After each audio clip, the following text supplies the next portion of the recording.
Bom, eu sou o Valfredo Rodrigues, sou consultor em responsabilidade social, sou consultor parlamentar e a gente tem essa vivência de terceiro setor. Sou funcionário público federal, não estou mais na ativa, hoje me dedico a essa consultoria, né?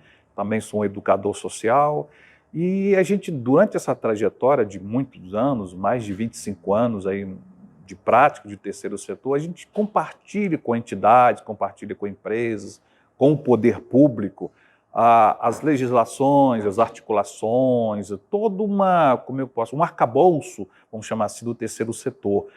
Particularmente o marco regulatório das organizações da sociedade civil, que é a Lei Federal 13.019, que foi alterada pela 13.204. Então, a oportunidade que a gente tem de compartilhar ensinamentos, experiências ao longo do relacionamento entre o poder público e a sociedade civil. Nós abordamos 3 módulos, que é a execução da parceria, falamos também sobre o monitoramento e avaliação e, por último, a prestação de contas. Esses 3, vamos chamar, eixos, eles são importantes porque a entidade recebe um recurso público, ela precisa executar bem, precisa ter o objeto pactuado ali de acordo direitinho, e executar bem tem que atender o monitoramento e avaliação que é feito pelo ente, que no caso a prefeitura, pode ser o estado, o governo federal, que monitora e avalia através do gestor, do administrador público. E a entidade ela tem que apresentar a sua prestação de contas, que vai ser analisada e ser manifestada também pela administração pública ao longo desse processo de prestação de contas. Então, nós hoje aqui compartilhamos essas ideias de execução, monitoramento, avaliação, prestação de contas para uma boa execução do recurso público envolvido nesses instrumentos de parceria que são termos de colaboração e termos de fomento. Bom, ontem nós falamos do planejamento, da introdução do marco regulatório, do planejamento, da seleção e da celebração da parceria. Então, hoje a gente vai tocar nos assuntos de execução, monitoramento e avaliação e prestação de contas. O assunto que a gente começa é do plano de trabalho. O maior problema, eu comecei a falar isso ontem, das entidades hoje é com relação a plano de trabalho. Como fazer um plano de trabalho? Porque o segredo está no plano de trabalho. É nesse plano de trabalho que tem que constar recursos humanos, tem que constar finanças, tem que constar tudo. É no plano de trabalho. A entidade ela só pode executar qualquer coisa se tiver com a previsão no plano de trabalho. O plano de trabalho pode ser alterado, pode ser editado, pode ser emendado, pode. Se a administração pública, então, autorizar. Se ela não autorizar, então, nada feito. Na verdade, o plano de trabalho é um instrumento que ele integra, então, a documentação da parceria. Esse plano ele é apresentado no momento da seleção da parceria, tá certo? Quando for se tratar de dispensa, inexigibilidade, subvenções, tem que apresentar o plano de trabalho? Tem que apresentar o plano de trabalho. O Decreto Federal 8726, que regulamenta... eu vou esclarecer o seguinte, tem entidades baseando no Decreto 8726, que é um decreto federal. Olha, o Decreto Federal ele só tem ação, ele só tem vinculação, ele só tem... vigência na área federal. O Estado de São Paulo tem seu decreto estadual que regulamenta a 13.019 e o município de São Carlos tem que ter um decreto municipal que regulamenta a 13.019. Se o decreto municipal estabelecer modelo, tem que seguir. Normalmente, o município ele estipula-se um modelo. Isso é legal, é regulamentar. Se não tiver, é como eu vou apresentar aqui. Como nas capacitações, eu sempre apresento modelos que é usado na maioria dos municípios. Descrição de metas. Olha, a administração tem que atingir metas, tá certo? Então, tem que estar previsto lá. No plano de trabalho também tem que estar previsão de receitas, como eu falei na introdução, receitas e despesas. A forma de execução, metodologia, o cumprimento das metas atreladas, a definição de parâmetros, que a gente também vai ver também essa questão de parâmetros. Então, isso é um resumão da lei, da obrigatoriedade que tem que constar no plano de trabalho. Sem isso, o plano de trabalho ele não será aceito, tá bom? Então, eu dei algumas sugestões aqui, vou passar aqui só para a gente ter uma ideia. Então, o plano de trabalho, olha lá, o cadastro, né? Ele tem lá a sua descrição, como eu falei, as áreas de atuação bem organizadinho. Olha, você tem ali vigência, objeto, público-alvo, justificativos, metodologias, coisas que a gente já sabe aqui, né? Só estou apenas dando uma organizada. Os cronogramas, olha lá. Os recursos e também a gente tem aí o monitoramento e avaliação. Legal? Então, esse é um panorama aí do plano de trabalho aí. Então, vamos seguindo aqui. Vamos lá. Então, aí eu faço sempre assim, no modelo, eu dou uma ideia de cabeçalho aí, o plano de trabalho, eu coloco assim sempre o número, eu coloco a referência do projeto e atividade, porque algumas entidades, quando o município não tem essa sugestão, e a gente coloca isso aqui. Então, vou passar rapidinho, é só para isso, às vezes pode até ter o município, se não tiver. Os dados do gestor, tá vendo? Olha, os dados do responsável legal da entidade, isso aqui é muito importante para que o gestor, aqui é o gestor da entidade, tá? Para que o gestor possa, da prefeitura, ele possa visualizar quem é o responsável pela entidade, tá certo? Contato e tudo mais. Então, vamos para a área de atuação. Então, nós falamos isso até ontem aqui, né? A área de atuação pode ser um bairro, uma região, um município. A vigência da parceria, aí a gente coloca isso também, a duração, o início, o término. Objetivos específicos, na verdade, os objetivos específicos, eles detalham o objetivo geral. Então, o objetivo geral você vai colocar lá, quando você tiver a sua entidade, o que você quer fazer no sentido de geral para o parque, o que você quer, qual o objetivo que você quer lá. Só que aí você, quando chegar nos objetivos específicos, você vai detalhar aquilo ali. São passos estratégicos, né? Você vai detalhar. Só que você vai ver lá na frente dos objetivos específicos, porque tudo aquilo que você vai colocar lá é o que você vai executar. Entendeu? Então tem que ficar atento desses objetivos específicos aí. Garrou. E aí tem um público-alvo, né, que a gente já sabe. Aqui, eu dei um exemplo aqui, tal, o atendimento com a faixa etária, tal, aqui tem os adolescentes, os jovens, outros, etc. e tal. Vamos lá. As justificativas. Então, isso aqui, por exemplo, vou elaborar a justificativa. Aí eu começo a responder uma série de coisas e começo a observar uma opção de coisas. É o porquê do projeto. É a fase onde a instituição argumenta a relevância do projeto. As deficiências, as potencialidades, eu vou descrever isso, né, da região onde vai inserir, no seu caso aí.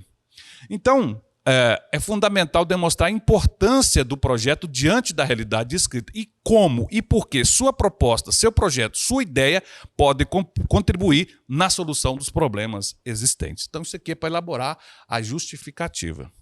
Geralmente, os municípios menores, eles, olha, não tem que ter proposta, não. Vou publicar o edital e vocês vão apresentar isso, já o plano de trabalho. Tem município que é assim. Agora, quando a administração ela solta um edital, o que acontece? Você vai apresentar o plano de trabalho se a sua entidade ela for selecionada pela comissão. Antes, não pede documentação nenhuma. E tem município que pede documento. Está errado, não tem que pedir documentação. Agora, o ideal seria que cada município se organizasse em cadastros, como tem na saúde, assistência social e educação. Você pode fazer um cadastro de entidades habitacionais, por exemplo. Então, a entidade se cadastra lá, vai alimentando com as informações e você não precisa ficar pedindo documento para a entidade. Eu não sei se aqui em São Carlos é assim. Alguns municípios, mais de 100 mil habitantes, eles estão fazendo isso. Já existe um cadastro já efetivo lá. A entidade só tem que estar, assim, de 6 em 6 meses atualizando as certidões. Isso tem que dar, né? A mudança da entidade, aí eu vou te dar uma sugestão, não coloque 2 anos de uma entidade, um pouquinho a mais para você ficar toda hora trocando, né, documentos, pagando cartório, isso aí, um pouquinho a mais aí do que 2 anos. Pagamento de custos indiretos. O que são isso? Aluguel, telefone, internet. É possível pagar? Na redação anterior da 13019, tinha uma taxa de administração de 15%. A 13204, que alterou a 13019, acabou com isso. Então, não tem taxa nenhuma administrativa. Então, você pode gastar o custo indireto para isso aí. Lembrando que, por exemplo, se a sua associação, quando tiver lá, colocar internet, lá, por exemplo, e usar uma internet de outro ou alguma coisa assim, vai ser assim. Você vai ter que ver o tempo que você usa para você nivelar o custo ali. Tá certo? Porque não adianta nada você estar usando a internet e o outro também usar. Então, assim, o recurso público está envolvido. Então, tem que avaliar tudo isso aí, como é que vai ser essa questão da utilização da internet, dos custos do aluguel, essas coisas todas. Então, são os custos indiretos para isso, né? Aí eu coloco ali, ó, aluguel, telefone, beleza? Serviços contábeis, assessoria jurídica, tudo incluído no custo indireto. Eu vou andar aqui, tá? Você pode perguntar aí. O plano de trabalho da parceria poderá ser revisto, já falamos sobre isso aqui, então não é necessário lá. Cláusulas essenciais. São 16 cláusulas previstas para a celebração do termo de colaboração, do termo de fomento. Ontem também nós falamos a diferença do termo de colaboração para o termo de fomento. Termo de colaboração, repetindo, é quando a ideia parte da prefeitura, termo de fomento, quando é a sociedade civil. E acordo de cooperação é quando não envolve pecúnio, não envolve dinheiro. Tá certo? Então, são 16 cláusulas obrigatórias e o plano de trabalho, então, anexado a esse termo aí. Nós estamos falando da execução, nós estamos executando a parceria. Olha lá, então esse é o roteiro básico aqui, tá? Liberação de recursos, liberou os recursos para a entidade. A entidade faz a movimentação dos recursos, beleza? Faz a movimentação dos recursos e ela presta contas. Eu chamo a atenção para isso aqui, movimentação em conta específica. Por exemplo, Rosana, quando você tiver sua entidade já registrada direitinho, você vai firmar um termo de colaboração com a prefeitura. 2 projetos para sua entidade. Então, você tem que ter 2 contas específicas. Você vai firmar 15 projetos. 15 contas específicas. E nessas contas só entram recursos oriundos destinados ao projeto específico. Então, não entra mais nada. Então, significa que você tem que ter uma conta geral para a sua entidade e que cada projeto com recurso público, você tem que ter uma conta específica. Tá certo? Aí você vai lá no Banco Cora, não estou fazendo propaganda não, porque o Banco Cora é o que mais atende as entidades hoje. Abre a conta em 5 minutos, né, lá. Banco Cora lá. Então, só que aí é o seguinte, observe essa conta específica, não tem taxa. Se o banco cobrar uma taxa, aqui depois eu vou mandar um material, que é um ofício que tem, já houve tem casos aí que o banco cobra taxa na movimentação de conta específica. Isso não existe taxa para isso. A lei é de 2014, ainda acontece em vários casos. Então, você vai transferir parte desse dinheiro para pagar o fornecedor do projeto. Não tem transferência, não tem taxa para isso. Aquele que o banco cobra, né? Normalmente por aí, não existe isso. Não existe taxa. E essa conta específica só pode ser aberta em banco público, Caixa Econômica, Banco do Brasil. Infelizmente, essa legislação ainda está nesse sentido aí. Banco não é obrigado a abrir conta para ninguém, isso é uma resolução do Banco Central. Só que, em se tratando de recurso público, ele é obrigado sim a abrir a conta bancária. Somente quando a gente vai candidatar, tem que abrir. É a mesma coisa daquele candidatar, né? Você tem que abrir uma conta específica, essas coisas. Tá certo? Então, aí ele vai. Essa sequência lógica aí que ele vai observar isso na prestação de contas, a execução da parceria. Você só vai executar, você só vai movimentar recursos que estiver no plano de trabalho. Ok? Então, vamos lá. Liberação dos recursos é de acordo com o cronograma de desembolso. Gastou, prestou contas, libera a segunda. Gastou, prestou contas, libera a terceira. Então, aqui em São Carlos também segue o mesmo ritmo, né? Despesas.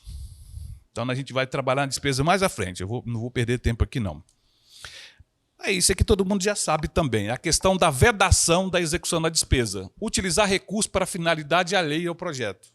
Não dá. Você só vai executar o projeto que está previsto lá, como eu falei, no plano de trabalho. Pagar qualquer título servidor empregado público com recursos vinculados à parceria. Então, eu vou dar um exemplo aí do vereador aí. O vereador, ele pode ser presidente da entidade, de uma associação? Pode. Sem problema nenhum. Ah, não, eu sou vereador agora, eu tenho que me afastar da entidade. Não, você não é obrigado a afastar, você pode continuar. Mas minha entidade vai receber recurso público? Não. Por isso que ele se afasta. Entendeu? Então, porque ele é membro de poder. Ele pode continuar sendo presidente da entidade e não receber recurso público, sem problema. O Greenpeace, por exemplo, não recebe recurso público. Exemplo, né? Tem entidade que não gosta de receber recurso público. E aí vai. O que pode ser pago? Nós já falamos, né? Eu vou trabalhar aqui com a questão da remuneração da equipe, do plano de trabalho da entidade. Antigamente, assim, eu sou presidente da entidade, minha entidade vai receber recurso, então eu não vou receber nada. Não, isso já caiu por terra. Então, a nova legislação do marco regulatório trouxe isso, é uma coisa legal. Então, eu sou presidente de uma entidade, não sou servidor público, tá certo? A minha entidade vai receber um recurso, eu posso receber, sou presidente? Sim, desde que você esteja no plano de trabalho e você seja um profissional envolvido no trabalho ali, do plano de trabalho, sem nenhum problema. Tá? Isso foi uma novidade que antes era só permitida pelas OCIPs. Então, hoje, o marco regulatório trouxe essa novidade, né, sobre essa questão aí da pessoa receber, você presidente, você poder receber no plano, de acordo com o plano de trabalho, e você sendo um profissional, você, por exemplo, sendo uma educadora social. Ok? Isso é uma novidade que a lei trouxe aí muito bem. Bom, seguindo aqui, aí as diárias, nós já falamos, custos indiretos, aí eu detalho aí, equipamentos, né, materiais permanentes. Ontem eu falei da diferença de material temporário para material permanente. As inadimplências, olha, isso aqui é o seguinte, a questão da inadimplência, olha, a inadimplência da administração pública não transfere, lógico, para a entidade. Tá certo? Agora, a inadimplência também da organização, da entidade, em decorrência de atraso na liberação de repasses relacionados à parceria, não poderá acarretar restrições à liberação de parcelas subsequentes, do cronograma que nós estamos falando, né? Aí a questão de que não gerar vínculo trabalhista já está mais do que acertado aí, mais do que conhecimento. Já falei da movimentação de recursos públicos, e eu coloco embaixo aí o amparo, né? Nessa questão. Aí a gente vai... Opa, desculpa. Aí a gente vai... Perguntas? Não, né? Sobre a questão de aplicações. Quando você tiver a sua entidade, você tem que aplicar o recurso que você vai receber, tá certo? Né? Alteração na vigência da parceria. E aí a gente encerra, então, a execução da parceria. Assim, um conselho que eu dou para qualquer entidade, se é para a Rosana, se é para qualquer entidade, assim, antes da entidade entrar efetivamente no que ela está querendo, lá em Minas, a gente chama comer pelas beiradas. Como é que fala aqui? Aqui também é assim? Comer pelas beiradas, porque você precisa da capacidade operacional. Como que sua entidade vai administrar um parque se você nunca administrou nenhum parque, você não tem. E você comer pelas beiradas, você já está adquirindo expertise, fazendo a coisa voluntária, você está todo dia ali tirando fotografia, está ali com a sua entidade, com seus profissionais, você chega assim, me ajuda aí, fala, enfim, o profissional, ele vai lá, aí você vai só documentando, olha, prefeitura, a gente quer uma autorização para a gente fazer como aconteceu um parque em Belo Horizonte. A entidade ela queria gerenciar o parque, só que a prefeitura falou assim, olha, nós não temos recurso, se você quiser, você pode fazer, a gente autoriza. Ela colocou no papel, não, a gente não tem condições não, e vazou. Quer dizer, então quando eu falei o tamanho das pernas, é importante você sentir aonde eu quero chegar, como eu vou chegar, e por aí, aquelas perguntinhas, né? Então, mas é o começo, assim, voluntário. A entidade ela pode tocar obra, pode fazer uma opção de coisa, só que aí ela tem que ter tudo... a sua capacidade operacional, aquela coisa toda, né? Ela tem que provar que ela é possível fazer isso. E ele pode fazer parcerias, pode chamar empresas, pode chamar toda uma responsabilidade dela fazer. Tá vendo? Olha, o procedimento de fiscalização, controle e monitoramento de parcerias, que envolve atos praticados pela administração pública. O administrador público aqui é o secretário municipal. No caso de vocês aí, como é uma autarquia, então ele também é administrador público, né? E é responsável pelo controle interno e por aí vai, tá certo?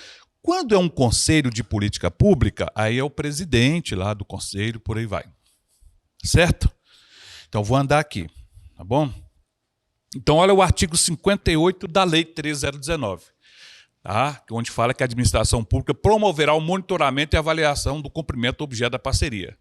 Então, no parágrafo 1º, ressalta que, para a implementação do disposto no caput, a administração pública poderá valer-se de apoio técnico de terceiros.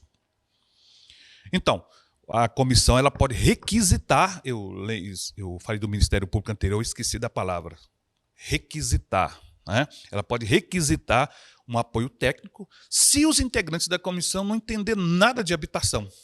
Ela requisita o apoio técnico do órgão técnico da prefeitura para subsidiar ali, então, algumas situações. Entendeu? Então, continuando aqui. Não tem dúvida, não tem participação, a gente vai seguindo. Fica à vontade, viu? O monitoramento. Vamos agora atinar por monitoramento. O que é monitorar? Bem, monitorar não é o mesmo que verificar a prestação de contas, que é o encerramento das fases da parceria. Monitoramento pressupõe a ideia de continuidade, uma espécie de verificação do andamento que ocorre ao longo da parceria. Quem é que monitora? O gestor. Ele vai. Por que isso? Porque na CPI das ONGs, que teve no Congresso, tinha muita entidade fantasma. Liberava o dinheiro, não tinha. Então, o que aconteceu? Agora, em tese, não vai ter mais isso, porque o gestor tem que ir lá, bater na porta da entidade. Escuta, deixa eu ver como é que está funcionando isso aí, como é que está funcionando aquilo. Isso é o monitoramento, para evitar o que aconteceu lá naquelas ONGs fantasmas, tá certo? Então, esse é o processo de monitoramento. E aqui a gente fala do gestor, é isso aí. Beleza? Então, o gestor tem muita coisa aí, né? E aí, monitorar e avaliar. O que se monitora e avalia? O conjunto de parcerias, o aprimoramento dos procedimentos, a padronização do objeto, os custos e indicadores e a avaliação e homologação dos relatórios técnicos de monitoramento e avaliação. Então, gera um relatório que a gente vai falar dele aqui também. E nesses documentos que eu estou encaminhando, isso é os atos, né, os procedimentos, o roteiro desse monitoramento e avaliação. Vamos lá. Integrantes da comissão, eu já falei, né? Coloquei esse exemplo aí. Repetindo, tá? Bom, aqui a gente vai detalhar. Ok. Os integrantes da comissão, o membro da comissão, exemplo, nessa comissão de monitoramento e avaliação, do mesmo jeito da comissão de seleção. Tem um integrante da comissão que ele pertenceu a essa entidade que está envolvida no processo. Ele foi, nos últimos 5 anos, ele foi associado. Exemplo, da sua associação, Rosana. Essa pessoa ela foi um simples associado e a sua associação está nesse processo. Esse membro ele não pode pertencer à comissão. Mas foi só associado? Não pode. Ele não pode ter ligação jurídica nenhuma com a entidade participante, entre aspas, do certame.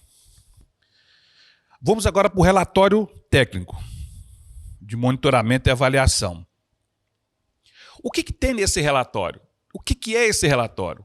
Então, o relatório descreve sumariamente as atividades e metas estabelecidas. Aí você coloca lá isso aí. Você coloca também a análise das atividades realizadas, o cumprimento das metas e do impacto do benefício social obtido em razão da execução do objeto até o período, com base nos indicadores estabelecidos e aprovados no plano de trabalho. É isso que vai constar no conteúdo, vai estar no conteúdo do relatório, tá certo? É importante ter isso registrado para que o gestor tome as decisões, para que o gestor possa, junto ao administrador público, tomar as decisões e pedir até a entidade para reavaliar a execução ali financeira, tá certo? É um momento de até pedir a devolução, de antecipar um problema que a entidade... Você está vendo que a entidade ali não está executando direitinho. Então, você fica atento. Nesse monitoramento, você vai detectar se essa entidade exatamente está cumprindo ali. Então, você freia ali. Análise de eventuais auditorias realizadas pelos controles interno e externo no âmbito da fiscalização preventiva, que, na verdade, é uma fiscalização preventiva, né? Bem como suas conclusões e das medidas que tomaram em decorrência dessas auditorias. Até aqui está tranquilo, gente? Ok. Então, vamos lá.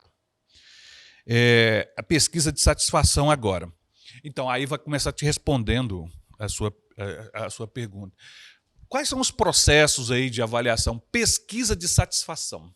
Tem que fazer uma pesquisa? Tem. Nas parcerias com vigência superior a 1 ano, no caso aqui a prefeitura, realizará sempre que possível, esse aqui que está o grande negócio, né, das pequenas, pesquisa de satisfação com os beneficiários do plano de trabalho, suas famílias, no caso, né, e que utilizará os resultados como subsídio da avaliação da parceria celebrada e do cumprimento dos objetivos pactuados, bem como na sua reorientação e nos ajustes das metas e atividades definidas. No caso do parque, são os usuários do parque ali, né? Exemplo. Para implementação, a prefeitura, no caso, poderá valer-se do apoio técnico de terceiros. Pode chamar gente, né? Empresas que fazem pesquisas, né? Uma OSC que faz pesquisa, tá? E delegar competência, por aí vai. Então, pesquisa de satisfação. Vamos para a lógica agora. A lógica do monitoramento e avaliação. Então, tem a comissão de monitoramento e avaliação. Então, você tem que vai monitorar e avaliar a execução da parceria, que efetivamente tem o acompanhamento dos resultados, que é o gestor. O relatório de visita em loco. Deixa eu falar desse relatório de visita em loco aqui. Olha só. O gestor, o decreto federal 8726, que é o decreto federal, ele fala que o gestor tem que avisar quando for na entidade. O decreto municipal, ele pode estabelecer obrigatoriedade de avisar ou não. Não há necessidade nenhuma de avisar ou não, porque qualquer cidadão pode ter acesso lá, que é o recurso público. A entidade não pode impedir a entrada de cidadão nos seus atividades, exceto se for naqueles casos que nós falamos da dispensa de sigilo, né, com adolescente e outros públicos mais aí. Tá certo? Então, é o gestor que faz a visita em loco, não é a comissão. A comissão não vai lá, obrigatoriamente. Tá? Então, aí o relatório técnico, o gestor faz o relatório técnico, encaminha para a comissão, que vai homologar ou não. E se ela entender que tem que ter algumas diligências, vai requisitar diligências, tá certo? Em alguns municípios, a turma da comissão é que vai, e não é isso. E, por fim, aí a questão da pesquisa de satisfação aliada, então, à prestação de contas. Essa parte aqui a gente encerra o monitoramento e avaliação. Vamos falar sobre a avaliação da prestação de contas, a responsabilidade das sanções e a montagem do processo de prestação de contas. Então, vamos lá. Vamos para a introdução. Então, responsabilidade da apresentação da prestação de contas. Vamos botar... Desculpa, vamos lá. Opa, volta aqui. Isso. Muito bem. Quem é que faz a apresentação da prestação de contas? Lembra que o relatório de monitoramento é feito pela administração pública, tá certo? Pelo gestor. Mas quem que apresenta a prestação de contas? A entidade. Fechou. Beleza. Nem sempre quem assina o instrumento da parceria será o responsável pela prestação de contas, pois se o período limite para apresentação estiver inserido na gestão do novo responsável legal da entidade, que é o presidente, será dele a obrigação de prestar contas da parceria assinada anteriormente, embora o anterior também responda. Ok? Lembra que eu falei que agora tem a ficha, agora não, um tempo atrás, a ficha limpa? O CPF da pessoa também é arrolada junto com o CNPJ da entidade. Tá certo? Então, houve desvio, então o CPF vai ser bloqueado também. O responsável sucessor deve apresentar as contas referentes aos recursos estaduais. Quando eu coloquei estaduais aqui, aqui tem que tirar, né? Aí eu tenho que colocar do poder público, esqueci de tirar. Mas aqui vocês entendem que é administração pública, recebidos pela OSC. Essa prestação de contas possuirá elementos que permitam ao gestor da parceria, sempre o gestor é o protagonista, inclusive na prestação de contas. É ele que recebe a prestação de contas. Ele tem que avaliar o andamento ou concluir que o objeto foi executado. Puxa vida, o que é a prestação de contas? O cara recebe a prestação de contas, que é o gestor, ele vai avaliar se a entidade cumpriu ou não o que foi estabelecido no pacto, no plano de trabalho. Simples assim. As pessoas fazem um terror. Não é simples. Então, ele vai apenas avaliar se foi cumprido o objeto da parceria. Pronto. Não tem mistério. Ele vai avaliar também a descrição pormenorizada das atividades. Aqui a gente vai colocar, entendeu? Eu vou sugerir mostrar para vocês ali depois o relatório de atividades realizadas e a comprovação do alcance das metas, dos resultados esperados, até o período de que trata a prestação de contas. Então, 3 parcelas, cada mês você vai prestar contas se esse ente exigir isso. Tá? Não tem pergunta, eu vou seguindo, tá? Nexo causal. No direito, vamos lá. Opa, eu aperto aqui correndo. O que é o nexo causal que a lei fala? Então, assim, os dados financeiros serão analisados com o objetivo de estabelecer o nexo de causalidade entre as receitas e as despesas realizadas. Então, assim, você vai receber ali o REF, Relatório de Execução Financeira. Ok. Então, você vai ver a sua conformidade. O que é conformidade? Ali você vai saber se aquela nota é falsa, você vai saber se procede dentro da legislação, essas coisas mais, né? E o cumprimento das normas pertinentes. Está dentro do prazo, tá, aquela coisa toda. A verdade real e os resultados alcançados. Eu lembro que uma entidade comprou um determinado equipamento que não estava na descrição no plano de trabalho. Então, isso vai trazer problema para ela. Então, um elemento referencial entre a conduta e o resultado, e através dele que podemos concluir que quem foi o causador do dano. Tá certo? Então, recebeu as notas, as despesas, então a gente vai consolidar ali para ver se está batendo. Na prática é isso, se está tudo certinho. Tá? Foi comprado 15 bolas, tal, mas aí as bolas têm que ser assim, assado, para os meninos jogarem assim. Aí comprou uma de segunda qualidade, a nota veio, enfim. Houve um caso também que a pessoa comprou pela internet um bem e depois a empresa não mandou a nota fiscal. E ela veio me perguntar, falou, o que acontece? Você vai ter que pagar, ué. Na administração pública você não tem, vai me perdoar, vou fazer um aqui pedindo justificativo. Não, você vai ter que pagar. Acho que era 700 e poucos reais. Você vai ter que pôr a mão no seu bolso e pagar a guia de recolhimento e anexar o plano de prestação de conta. Isso. E esse dinheiro ele não vai sair, o dinheiro vai sair do seu bolso, exatamente do seu bolso. Então, muito cuidado nas entidades aí, porque tudo avaliado aí. Isso aí todo mundo sabe, né? Então, só apenas reforçando aí. Dever de prestação de contas ele é constitucional, tem uma curiosidade aí no artigo 70 da Carta Magna. Vamos lá. Então, ainda vou acostumar aqui, viu, gente? Está acostumado com esse aqui. A prestação de contas, já falei que é para verificação do cumprimento do objeto, né? Então, primeiro, a entidade apresenta as contas e, o segundo momento, a prefeitura, no caso aqui, vai analisar e se manifestar pela apresentação do objeto. Então, ela analisa e se manifesta. A gente vai ver agora como que é essa manifestação. Entendeu? Então, é bem específico aqui. Responsabilidade, então, nós já falamos disso aqui, só reforçamos, que é o sucessor, só para reforçar. Reforçando também que a prestação de contas, o foco dela é em resultados. Não é o menor preço que a entidade vai apresentar. Não é isso. É o que a entidade vai trazer de benefício para a população. Resultado que ela for trazer, tá? Diferente da lei de licitações, que tradicionalmente no Brasil é menor preço. Tradicionalmente.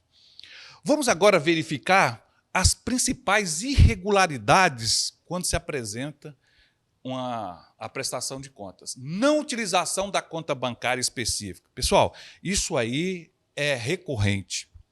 A pessoa utiliza. E nesse caso aí, voltando ao seu caso aí, Guilherme, a prefeitura atrasou, não tem um recurso, e ela precisa pagar o fornecedor, só que ela tem dinheiro na outra conta dela.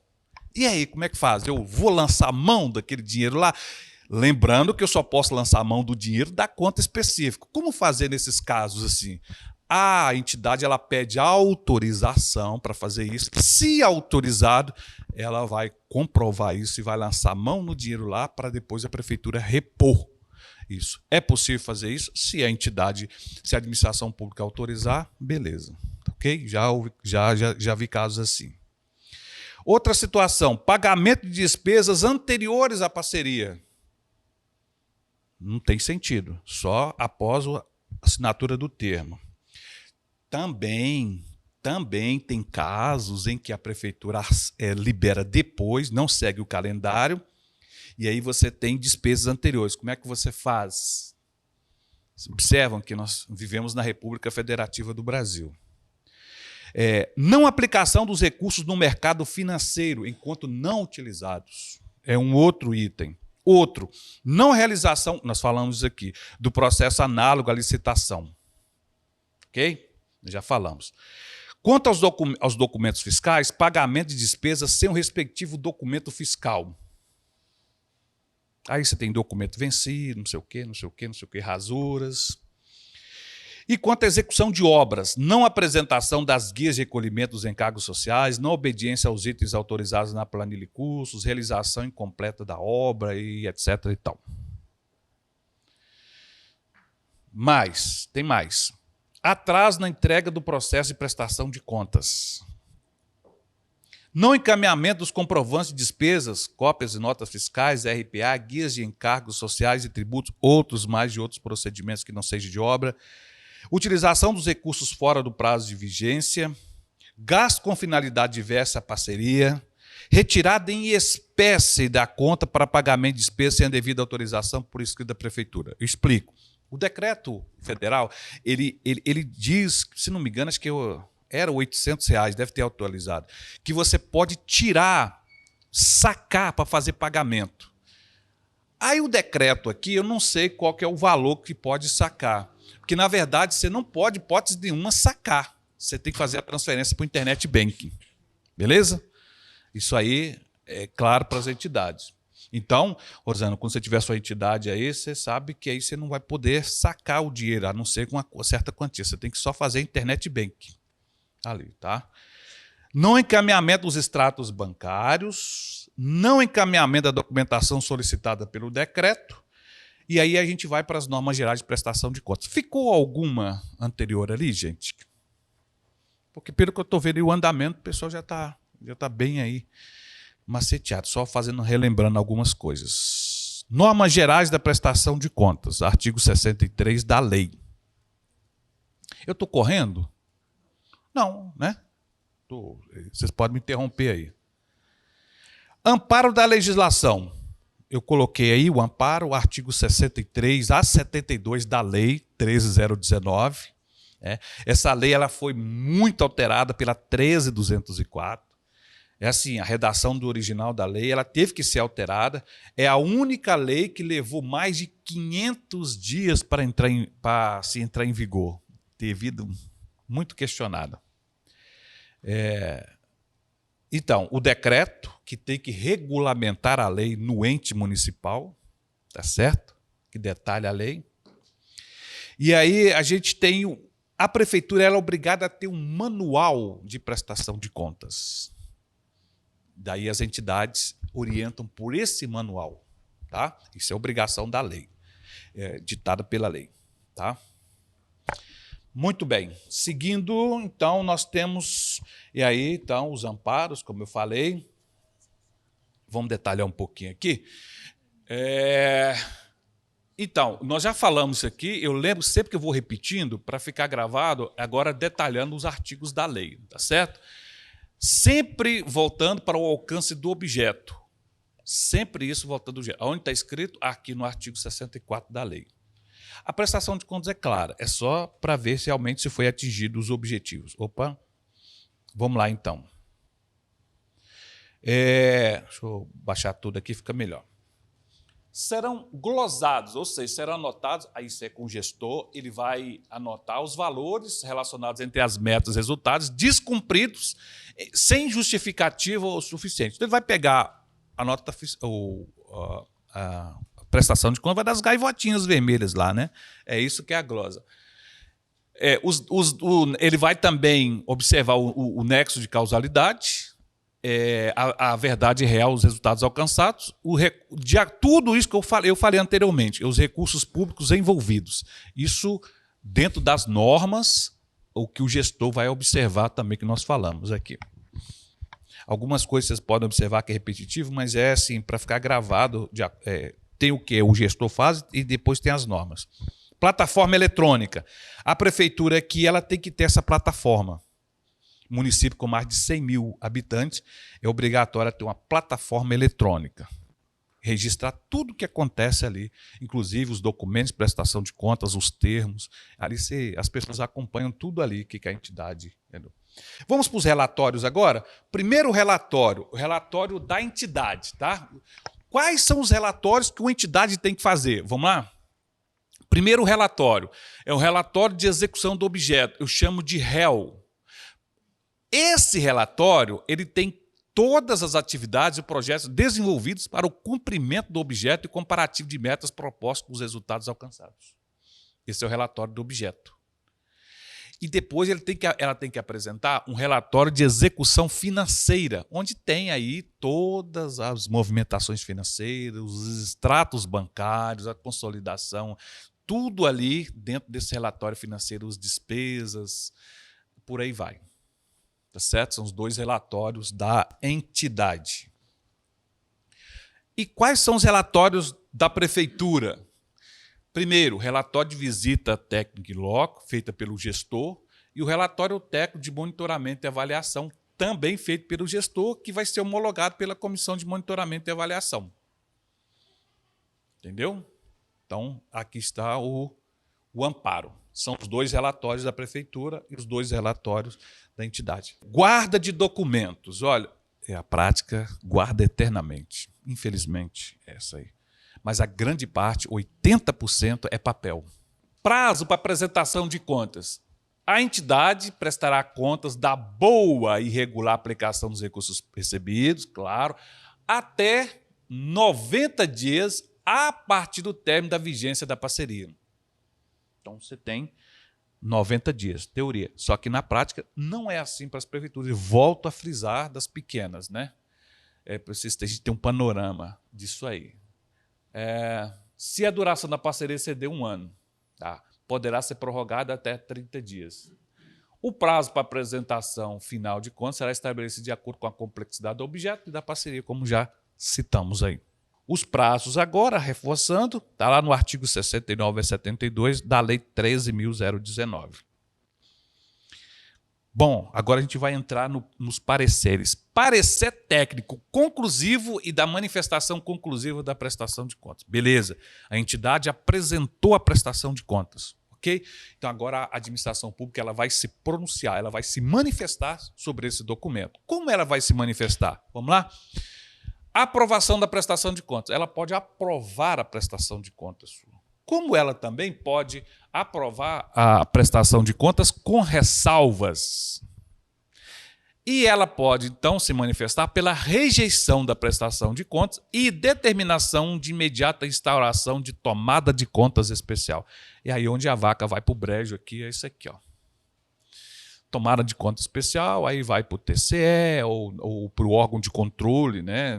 É aqui interessante, para ver, apurar com mais detalhes aqui e as sanções mais graves aí.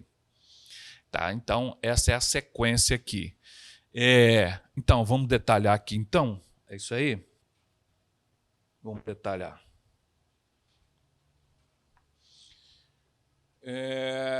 Bom, dos prazos, as impropriedades, né, que são os erros cometidos pela entidade, que derem causa à rejeição da prestação de contas, serão registradas em plataforma eletrônica, no caso aqui, de acesso público. Ok. constatada irregularidade ou omissão, ou seja, não prestou contas, tem gente que não presta contas mesmo, não está nem aí, será concedido um prazo para a entidade sanar a irregularidade ou cumprir a obrigação. Todo mundo sabe que tem que ser notificado, a ampla defesa, o contraditório, aquela coisa toda, né, tal. Então, o prazo é 45 dias por notificação, prorrogável, no máximo por igual período, dentro do prazo que a administração pública possui para analisar e decidir sobre a prestação de contas. Isso aí tem que observar o decreto municipal. Ok? Tranquilo aí? Então, tudo tem que ser registrado em plataforma eletrônica ou no cadastro lá disponível à prefeitura, aqueles que não têm plataforma eletrônica. Ainda dos prazos. Terminado o prazo para saneamento da irregularidade ou da omissão, não havendo saneamento, ou seja, a entidade não resolveu o problema, a autoridade administrativa, que é o secretário ou presidente da autarquia, que é o administrador público, sob pena de responsabilidade solidária, deve adotar as providências para apuração dos fatos, identificação de quem cometeu o erro lá, ou pegou o dinheiro, quantificar o dano, né, e por aí vai. Então, ele tem uma sequência que ele tem que fazer, conforme orienta a legislação. Então, até 150 dias é o prazo que a administração pública ela tem para apreciar a prestação final de contas. É muito tempo, né? Contado seu recebimento.